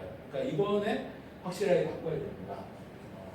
하반기에는 어쨌든 국회의원들 만나면 무조건 특권, 연봉 이런 이야기 하시고요. 진짜 제가 장담하는데 3명만 그 이야기 연달아서 들으면 국회의원이 신경 씁니다. 그리고 노원지역 단체들이 노원지역 국회의원들한테 이제 선거제도 이야기 묻지 말고 그냥 국회의원 특권 폐지하려 말이 이렇게 딱 질의서 보내면 엄청난 압박을 느낄 거예요. 본인들도 알거든요. 이거는 국민 여론이 압도적으로 국민소환제나 특권 폐지는 지지한다는 걸 알기 때문에 그런 활동들을 좀 해주시면 좋을 것 같습니다. 일단 오늘 제가 준비한 이야기는 여기까지 드리겠습니다. 감사합니다. 질문들이 아마 있으시니까. 지금 여기는 마이크 없이 다 할 수 있는 데 같아서 그냥 앉은 자리에서 네네네. 벗어나셔서 질문하시고 바로 네, 답변을 하고 또 혹시 토의를 네네네. 원하시면 좀 자유롭게 토의하시는 시간을 가지고요. 네.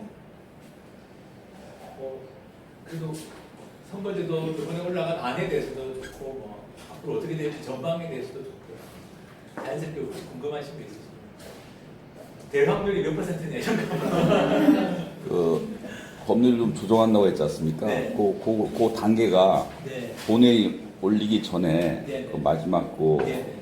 단계에서 네. 서로 네. 수정. 현재 그 올린 사당이 합의하면 네.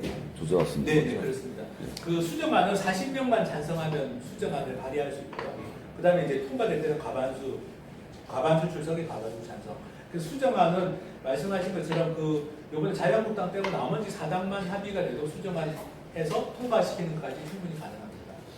공수처법은 2개안 올렸는데 결국 그 중에서 하나만 조정이 합의했어요. 될 겁니다. 네. 조정이 될 건데 뭐 그거는 아마 조정이 될 것 같고요. 뭐 그것도 약간 뭐 변수가 있습니다만 될 겁니다. 그거는. 결국 30명 정도만 증원하면 여러 가지 문제가 같이 해결되면서 네, 네, 네, 맞습니다. 합의를 볼 수 네. 있고 또 사실, 네. 자유한국당 의원들 중에서도 사실 이거를 찬성한 사람이 일부 있을 텐데 네, 그렇습니다. 네, 아마 나올 겁니다. 네. 왜냐하면 보수 쪽에서도. 도리어 중진들은 자기한테 더 유리하게 그 비대표에 네. 기대를 거니까 그리고 뭐 약간 이제 그 안에서도 좀 합리적으로 장기적으로 보는 사람들은 동의할 수도 있고. 근데 이제 지금 자유한국당 분위기에서 어려울 텐데 그때쯤 되면 또 그 안에서도 변동이 있을 수 있으니까.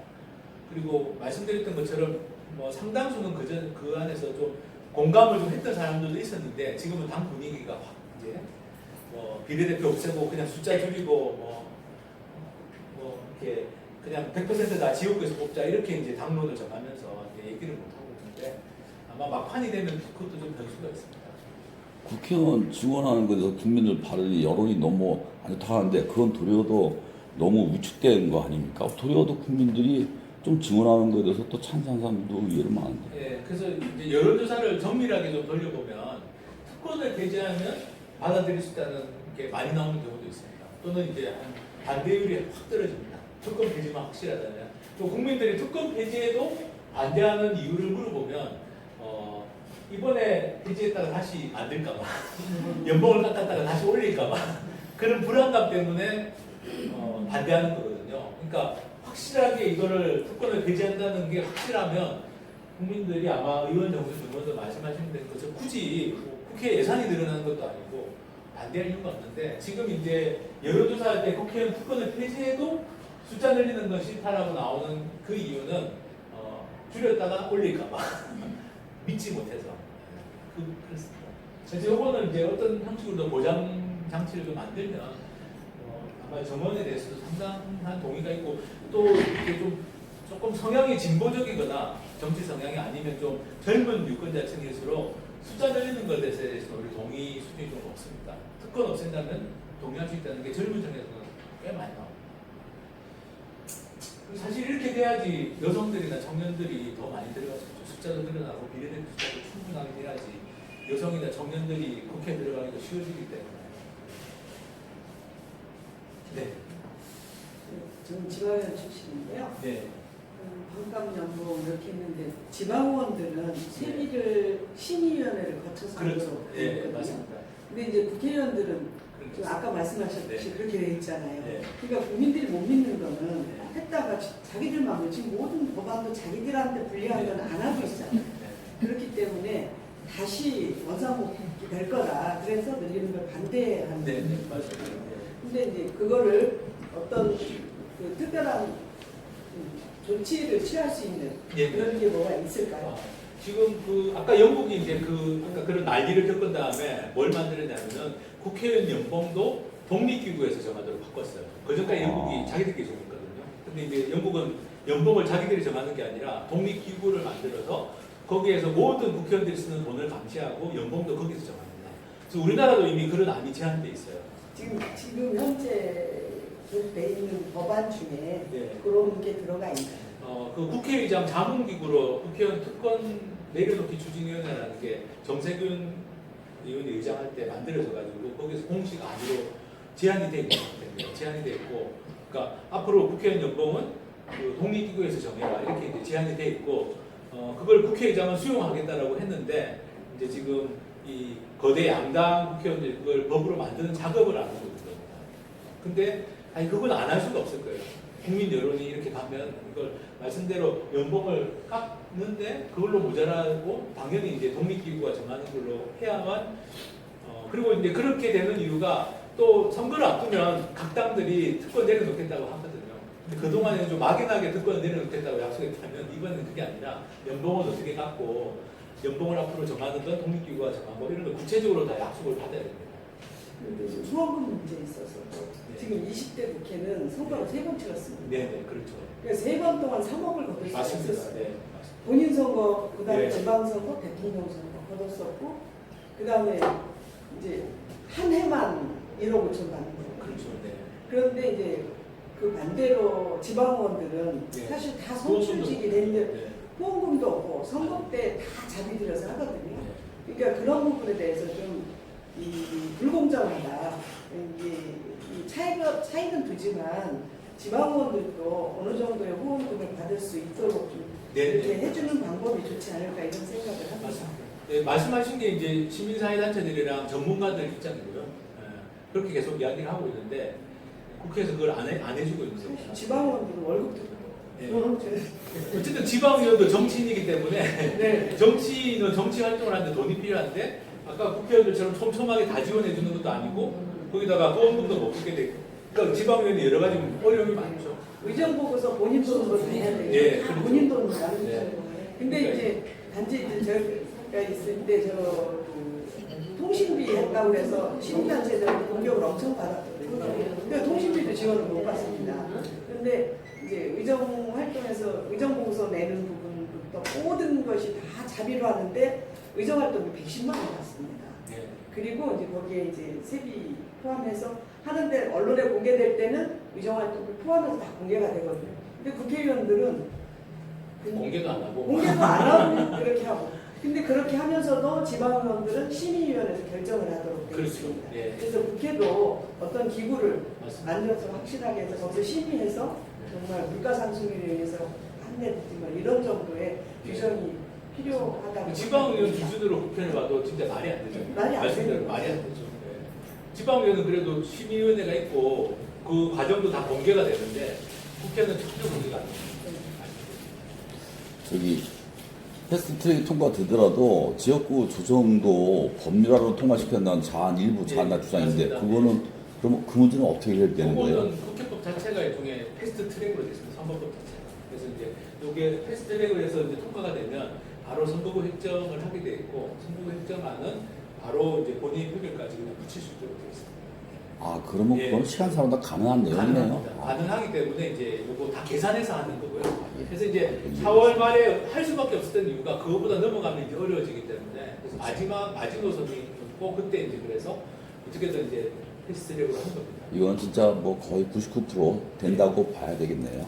이걸 의심 안 해도 이제 무슨 이게 통과될 가능성은 지금 50% 정도. 50% 정도 50% 정도 예상하시죠. 패스트트랙이 안 됐으면 이게 될 확률은 한 10%, 20%대밖에 안 되고요. 안 왜냐면 되죠. 선거제도가 워낙 어려운 거라서 바꾸기가. 근데 패스트트랙이라는 건 일단 표결까지는 가는 거라서 절반 정도는 된 겁니다.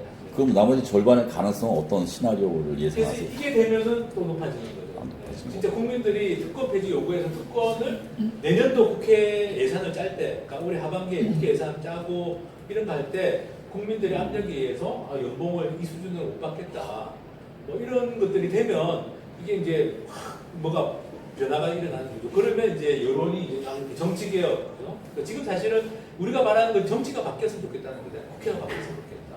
국회가 바뀌려고 하는데 이제 선거제도 개혁 가지고 쭉 해서 선거제도 개혁이 표결까지는 가는데 이게 제대로 되려고 하니까 특권 폐지가 돼야 되겠다. 특권 폐지만 되면은 확률이 또 올라가는 거야. 오늘 MBC 그 스트레이트라는 프로그램 아마 밤에 할 텐데 오늘 밤에 국회의원 연봉 문제를 스트레이트에서 다룰 예정이에요. 아 되겠네요. 제 얼굴도 잘 안 나올 수 있어요. 앞으로 점차 TV에서 많이 네, 됐으면 그래서 좋겠습니다. 스트레이트 같은 프로그램도 이제 시청률이 꽤 나오는 프로그램에서 그런 프로그램에서 이제 이런 걸 자꾸 다루면서 이제 연봉 문제, 특권 문제 다루게 돼요. 네. 그리고 그 봉쇄 조항 관련해 가지고 네. 이번에 뭐 준연동이든 연동이든 바뀌니까 네. 막 독일처럼 5%로 높이자 이런 의견도 있던데 거기에 대해서는 어떻게 진행되고 있는지. 그런 의견이 있었는데 일단 현재로서는 안 높이는 걸로. 그래서 현재 3%가 봉쇄 조항인데 더 낮출 수.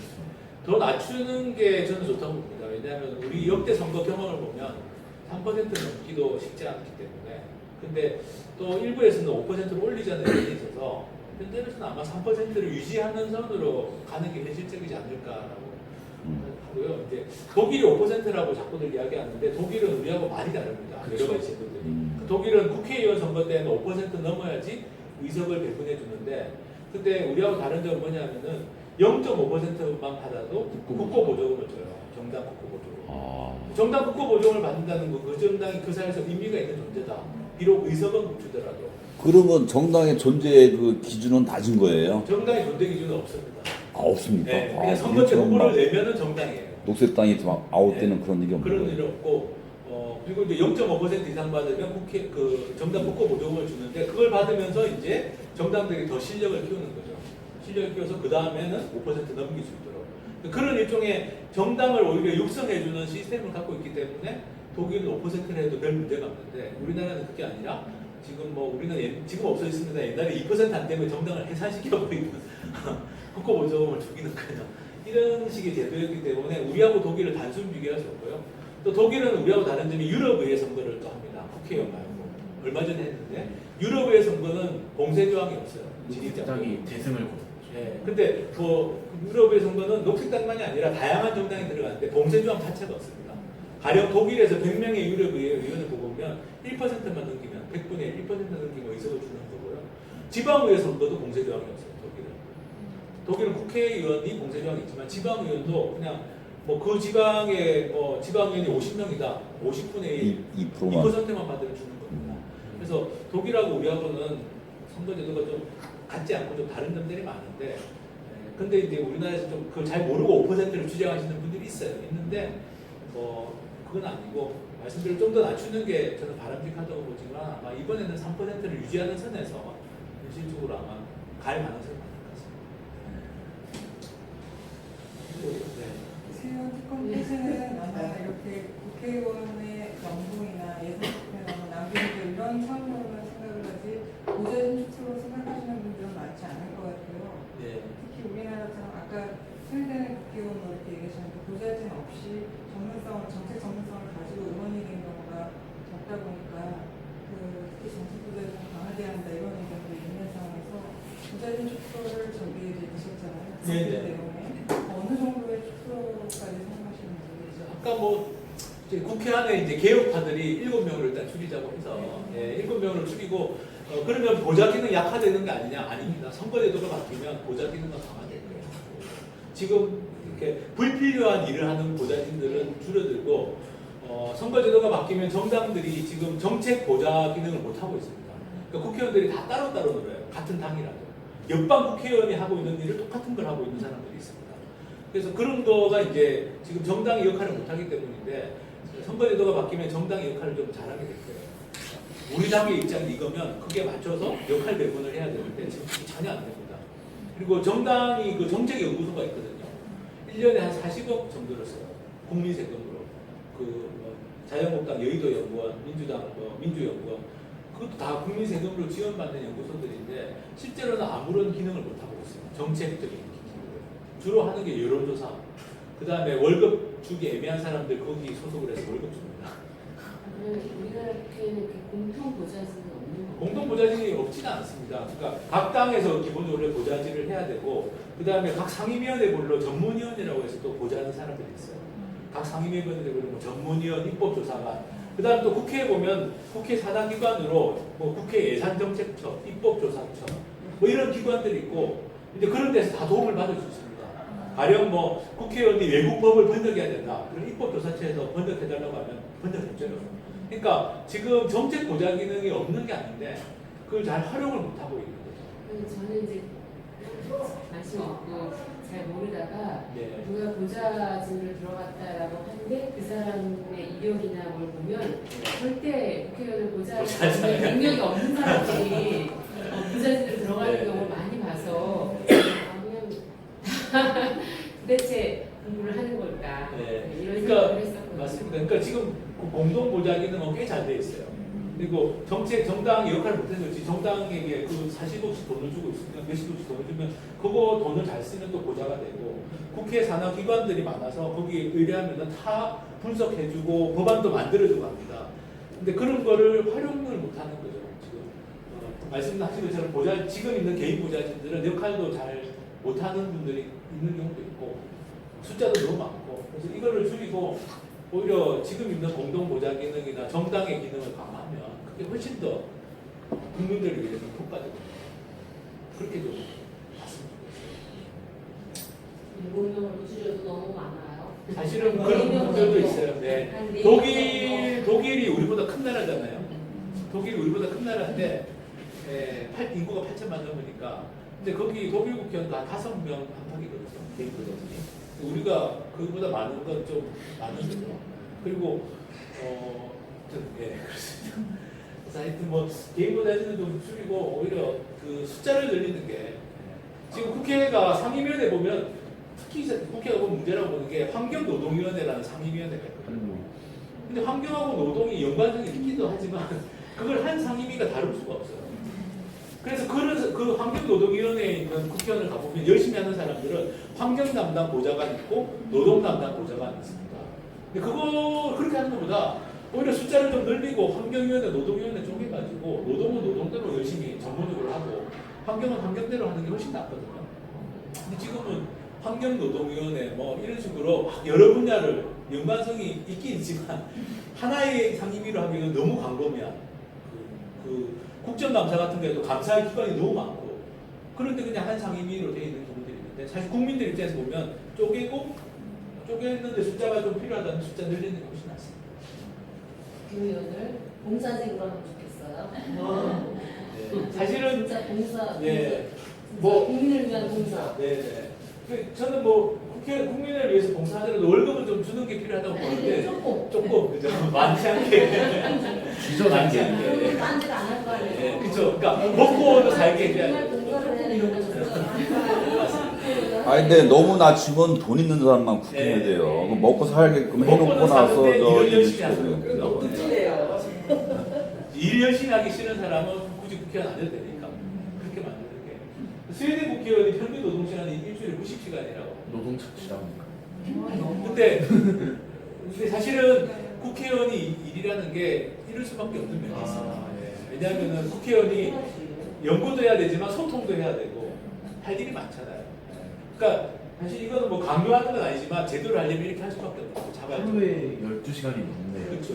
그러니까 이런 걸 내가 하더라도 내가 하겠다는 사람들만 하는 게 맞습니다.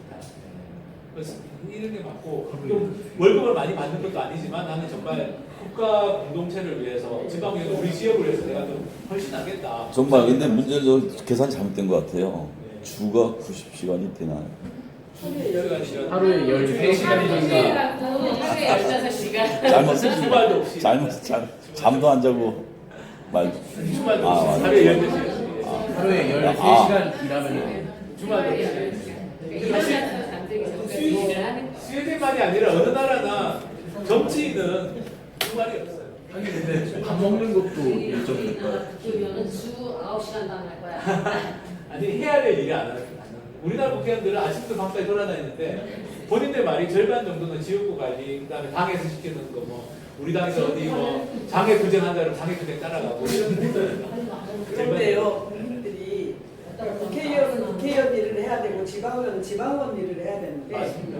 주민들이 생각할 때 국회의원한테도 지방의원이 할 일을 하라고 하는 요구를 하고 있고 그 국회의원한테 모든 민원을 다 얘기를 하고 안 보면 코빼기도 안 비친다고 욕을 하고 너 다음 선거 때 보자 이렇게 하거든요. 그러니까 국회의원들이 지역을 안 올 수가 없어요. 그러니까 심지어는 노인들 밥솥 사달라는 것도 국회의원한테 얘기를 하는 거야. 아, 국회의원한테 얘기하지 당신들하고는 뭐 이런 식으로. 그래서 그런 부분도 좀 그렇죠. 시민들이 교육이 좀 필요한 것 그래서 같아요. 시민들의 정치 교육이 필요합니다. 맞습니다. 그게 이제 그런 또 어려운 점이 있는데 이제 그 차차 바꿔 나가야죠. 제도가 바뀌면서 시민들 의식도 좀 바뀌게 만드는 필요는 있습니다. 말씀하신 것처럼. 어쨌든 지방의원은 지방의원 일을 하고 국회의원은 국회의원 일을 해야 되겠지. 우리 막 섞여 있고 또 사실 국회의원들이 조장하는 면도 있어요. 이렇게 치열하게 지역구 관리 경쟁을 하면서 이렇게 좀 조장되는 면도 있습니다. 점점 더 심해지는 말씀대로 그게 점점 더 심해지는. 저는 그 국회 일정, 이사 일정이 있죠. 네. 그게 외국 같은 경우는 어떻게 돼 있고 우리나라는 여야가 임시 개를 이렇게 간사를 이렇게 판냐 마냐 이런 식으로 따지다가 시간 다 보내고 1년에 정기국회로 제대로 지금같이 안 되고 있고 국정감사도 없고 그냥 지금 여기 주 90시간 일하는 식으로 1년 내내 매달 정기국회에서 계속 열려야 되는 게 답 아닌가요? 그렇게 일 안 하면은 됐습니다. 다 예, 상설 그러니까 어쨌든 지금 그래서 국회 개혁 방안의 하나로 나오는 게 말씀하신 게 나오고 있어요. 사실 지금도 그게 일부 들어간 겁니다. 원래 옛날에는 언제 임시회 연다 이런 것도 없었어요. 근데 지금은 이제 2월, 4월, 6월은 무조건 임시회를 열어야 된다 이렇게 국회법에 들어갔는데 그것도 이제 말씀하신 취지를 좀 반영해서 했는데 그렇게 해도 안 지키는 게 지금 현실인데 어쨌든 말씀하신 것처럼 우리나라 출근을 안 하는데 월급을 계속 주고 있잖아요. 지금. 네, 상설 국회 개념으로 가는 게 맞습니다. 근데 그 가는 게 맞는데 그걸 강제할 수 있는 방법은 없나요? 옛날부터 그 얘기했었다고. 네, 국회법을 바꿔가지고 뭐 그런 그러니까 국정조사나 이런 것들도 지금 그냥 우리는 뭐 특별한 일이 있을 때 국정조사하는 걸로 되는데 사실 미국 같은 데만 하더라도 상시 청문회하고 상시 뭐 조사 우리도 지금 국정조사가 돌아가는 셈이거든요. 그래서 그런 것들을 우리도 제도화해야 되는데 그거는 뭐다 의장이 지금 그래도 이번에 좀 괜찮은 사람이 되는 걸로 알고 있는데 그런 사람들이 좀 자기가 주동해서 왜 그런 걸 못하죠? 그런 걸 계속 이제 제안을 하고 있는데요. 이제 우리나라 국회의장도 약간 이렇게 좀 허수아비 비슷한 면이 있어서 지금 현재 국회법은 국회의장이 시켜도 안 될, 그러니까 각 당의 국회의장이 그런 개혁을 하려고 해요. 지금 그런 점이 있고 사실 이게 다 맞물려 있는데 특권이 없어지고 선거제도 개혁이 되면 아마 각 국회 내 각 정당들이 지금 말씀하신 국회 개혁 조치들도 받아들일 가능성이 많아요. 지금보다는. 왜냐하면 이제 일종 개혁 경쟁을 해야 되기 때문에 우리 당이 더 열심히 잘할 수 있다, 더 열심히 일할 수 있다 이게 보여줘야 되기 때문에 지금은 안 그래도 되니까 사실은 선거에서 이기고 지고도 지역구 가령 뭐 부산 경남에서 이번에 우리가 얼마나 차지할 수 있냐 이게 이제 선거의 승패를 좌우하니까 근데 그런 개혁 경쟁이 안 되고 있는데 사실 선거제도 바뀌면 말씀하신 부분도 좀 쉬워질 겁니다. 지금은 제한은 다 돼 있고 국회의장 같은 경우는 늘 이제 말씀하신 것들 국회를 어떻게 하면 상시적으로 돌아가게 만들 거냐 이게 이제 국회의장의 고민거리인데 정작 이제 이 키를 쥐고 있는 건 각 당 큰 정당의 원내대표들이 해줘야 되는데 안 해주는 거죠. 지금도 뭐 말씀하신 것들이 지금도 최근에도 국회의장이 자문기구를 만들어서 뭐 혁신자문위원회 해가지고 거기서 다 나온 안들이에요. 말씀하신 것. 지금 그게 안 되고 있고 제도화가 반영이 안 되고 있죠. 그래서 이게 다 맞물려 있는데 일단 지금 국회에서 너무 많은 개혁을 해주기를 기대하기는 어려우니까 이제 아까 말씀드린 요 정도까지 일단 한번 가보자라는 거고요. 요 정도까지 가면 이제 다음번 21대 국회는 많이 바뀔 거예요. 일종의 개혁 경쟁이라는 게 국회 안에서 일어날 거기 때문에 좀 많이 바뀔 거예요. 반값 연봉은 저거는 진짜 쉽지 않을 것 같은데요. 그래서 이제 예, 근데 이게 국민들이 제일 좋아하게 돼요. 국민수한테 좋아하시는데 국민수한테는 법이 만들어져야 되니까 쉽지 않은 것 같은데 반값 연봉은 그냥 당장이라도 할 수 있는 거기고 그리고 내년이 총선이기 때문에 시기적으로 다 맞습니다. 그래서 말씀하신 것처럼 되게 어려운 일이긴 하지만 오히려 여론이 일어나면 불가능한 것도 아니에요. 여론 누가 이렇게 우리나라는 어쨌든 이 여론조사라는 게 여론을 파악하는 굉장히 중요한 차트지 않습니까? 최근에 국회의원 무노동 무임금 하자니까 뭐 80% 이상 나오고 국민수한대 한번 나오고 이제 아마 이 문제들도 본격화될 건데 사실은 기본적으로 그런 게 있고 그 다음에 이제 오프라인에서 파악되는 여론이라는 건 말씀드린 것처럼 제가 그냥 하는 말씀이 아니라 그러니까 지역구 총선 앞두고 지역구 돌아다니는 국회의원하고 후보자들에게 지역 주민들의 여론으로서 전달이 된다면 그거는 정말 강력한 언론에도 문제가 있나? 언론들도 대체로 이 부분에 대해서는 동의합니다. 언론들 요즘 논조를 보면 대체로 특권 폐지에 대해서는 언론들도 경쟁적으로 지금 보도하는 부분이고 국민수한테도 그렇고 국민수한테는 오히려 좀 또 약간 뭐 조금 보수적인 입장에서 반대할 수도 있는데 오히려 이런 부분은 뭐 거의 뭐 무노동 민금이라는 얘기까지 나오는 상황이라서 지금 국회의원들 연금 받나요? 지금은 없어졌는데 없어요. 근데 18대 이전에 국회의원 했던 사람들 받고 있습니다. 그러니까 18대 이전에 국회의원 했던 분들은 지금도 월 120씩 받는 분들이 있고요. 그 연금이 아니라 그거는 일종의 변칙 지원금인데 변칙 지원금. 연금은 자기가 기여금을 내고 받는 건데 이게 기여금도 안 내고 받는 거라서 근데 그게 19대부터는 없어졌어요. 근데 없어지면 완전히 없어져야지. 왜 18대 이전에는 주고 그 후에는 안 줘요? 선배 국회의원들을 예우하신다. 아니 그거 지금 진짜 근데 제가 알기로는 네. 말도 안 돼요. 수급권자로 전락될 단계에 있는 사람들만 주는 걸로 알고 있거든요. 뭐 그런 분도 있지만 한 몇백 명이 받나요 지금? 그러니까 월 수입이 재산- 200만 원 이하인가? 아니 이렇게 그 소득이 정도는 되는 아니고요. 예, 뭐 약간의 그래서- 소득 기준이 있긴 있는데 훨씬 관대합니다. 예. 뭐 공무원 연금 받거나 이런 분들은 이제 제외한다든지 이런 분은 좀 있는데 예, 그렇게 뭐 그런 수준은 아니고 사실은 또 기초생활 수급자라고 하더라도 일반 국민들이 그 생계급여나 이런 거 받듯이 사실 동등하게 받는 게 또 기초연금이 나오니까 지금 수급자가 아니면 기초연금이고 수급자는 생계급여가 있고 있는데 국회의원 한 번 했다고 해가지고 더 받는다는 건 사실은 좀 문제가 있죠. 그리고 예전보다는 기준이 좀 생기긴 했는데 예, 그렇게 옮겨간 기준은 아닙니다. 꽤 많이 받고 또 혹시 뭐 다른 오늘 오신 분들이 그냥 딱 한 가지만 노원에서 신청해 주시면 돼요. 1억 5천 100만 원이라네. 깎아야 되지 않겠어요? 그거 아는 사람은 거의 없어요. 아니, 그 보통. 정의당 안대로 30% 아니 30% 아니라 10% 지원하는 것만 해당되게 깎아도 다행이라고 싶습니다. 오늘 스트레이트를 보고 좀 더 많은 분들이 오늘 그 국회의원 봉급표가 나오는 거거든요. 그게 그러니까 이제 얼마 받지 나오고 하는데 하여튼 뭐 지금은 이제 이 이야기를 많이 해주시는 게 전체적으로 정치를 개혁하는 분위기를 만드는 게 아주 좋습니다. 쉬우니까요. 누가 들어도 대부분의 국민들은 1억 5천 넘게 받고 4,700원 비과세라고 하면 너무 많다고 생각합니다. 그 각자 그 이야기가 열심히 해도 대표자님, 반값 연금하고 보좌진을 그대로 두면 총액에서는 한 10% 주는 거네요. 생각해 보니까 반값 연봉을 하게 되면 총 네. 국회나 들어간 돈에서는 네. 10% 정도 주는 거네요. 보좌진 7명 월급은 그대로 두고. 네.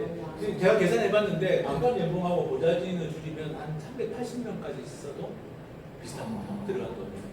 그리고 이게 꽤 되거든요. 왜냐하면 반값 연봉하면은 이제 거의 한 1억, 그러니까 1인당 한 7천만 원을 줄였다 가령. 그럼 7천만 원 곱하기 300명 하면은 돈이 210억입니다. 210억이 적은 돈이 아니죠. 210억이면 뭐 국회의원 수십 명 더 할 수 있는 그런 거습니다. 사실은 이게 300명 곱해보면 이 액수가 적은 액수가 아닙니다. 수고하셨습니다. 실천 활동을 해주실 걸로 믿습니다.